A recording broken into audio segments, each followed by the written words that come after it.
राज्याच्या हिवाळी अधिवेशनाला उद्यापासून सुरुवात होत आहे। त्याचपूर्वी आज आपण पाहिलं तर विरोधी पक्षाच्या आणि सत्ताधाऱ्यांच्या बैठका सुरू आहेत। याच दरम्यान आपल्यासोबत बोलण्यासाठी आमदार सुनील प्रभू आहेत, गटनेते आहेत। ते उद्धव बाळासाहेब ठाकरे शिवसेनेचे गटनेते आहेत। सर, उद्यापासून अधिवेशन सुरू होत आहे। सगळ्यात पहिलं म्हणजे जो मराठा आणि ओबीसी आरक्षणाचा मुद्दा आहे, या मुद्द्यासंदर्भात कशा प्रकारे विरोधक आक्रमक असतील?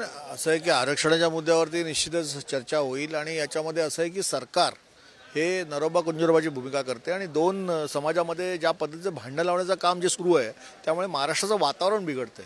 आमचं स्पष्ट म्हणणं असं आहे की कोणाच्याही ताटातलं काढून न घेता हे आरक्षण दिलं पाहिजे, पण केवळ सरकार या ठिकाणी कानाडोळा करून दोन समाजाला या ठिकाणी भांडण्याचं जे एक साधन आहे ते तयार करून देते आणि त्यामुळे महाराष्ट्राचं वातावरण जे आहे ते बिघडते।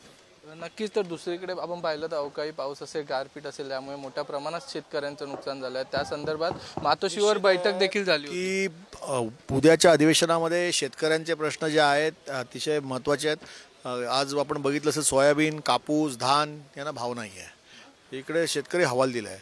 पाऊस ज्या पद्धतीने अवकाळी पडतोय त्यामुळे शेती आणि बागायतदारांचं खूप मोठं नुकसान झालेलं आहे। द्राक्ष असेल, कांदा असेल आणि अनेक शेती पिकं आहेत, त्यांचं सगळ्यांचं नुकसान झालं आहे। पीक विमा जो काढलेला आहे त्याचे पैसे अजून शेतकऱ्याला मिळाले नाहीत, त्यामुळे शेतकरी हवाल दिला आहे। सरकार त्याकडे लक्ष देत नाही आहे आणि सरकार मात्र आपल्या दारीचे करोडो रुपये खर्च करून कार्यक्रम करण्यामध्ये मशगूल आहे, परंतु जनता मात्र त्या ठिकाणी हवालदिल झाली आहे। त्यात शेतकरी ह्याचं कंबरडं मोडलेलं आहे।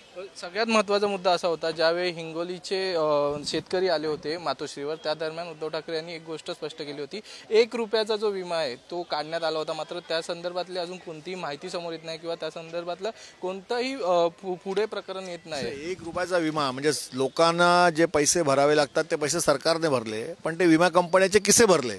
विमा कंपन्यांकडनं नुकसान झालेल्या शेतकऱ्याला पैसे मिळाले पाहिजे, ते पैसे अद्यापर्यंत आलेले नाही आहेत। या विमा कंपन्या कोणाच्या आहेत, कोणाच्या आशीर्वादाने चालल्या आहेत आणि त्यामुळे विमा कंपन्यांच्या विरोधात शिवसेना, उद्धव बाळासाहेब ठाकरे हे देखील आता आक्रमक होणार आहे। या अधिवेशनात हा 1 रुपया विमाचा जो कंपन्या या संदर्भात आवाज उठवला जाईल। ज्या गोष्टीचा सावळा गोंधळ करून शेतकऱ्यांच्या माती फोडण्याचं काम आणि शेतकऱ्यांचं कंबरडं मोडण्याचं काम या सरकारने केलंय, त्या सरकारच्या विरोधात प्रत्येक मुद्दा हा अधिवेशनामध्ये आम्ही गाजवणार।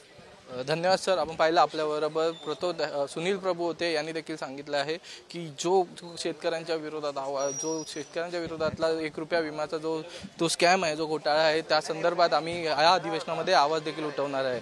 व्हिडिओ जर्नलिस्ट विकांतसह चेतन सावंत, पुढारी न्यूज, मुंबई।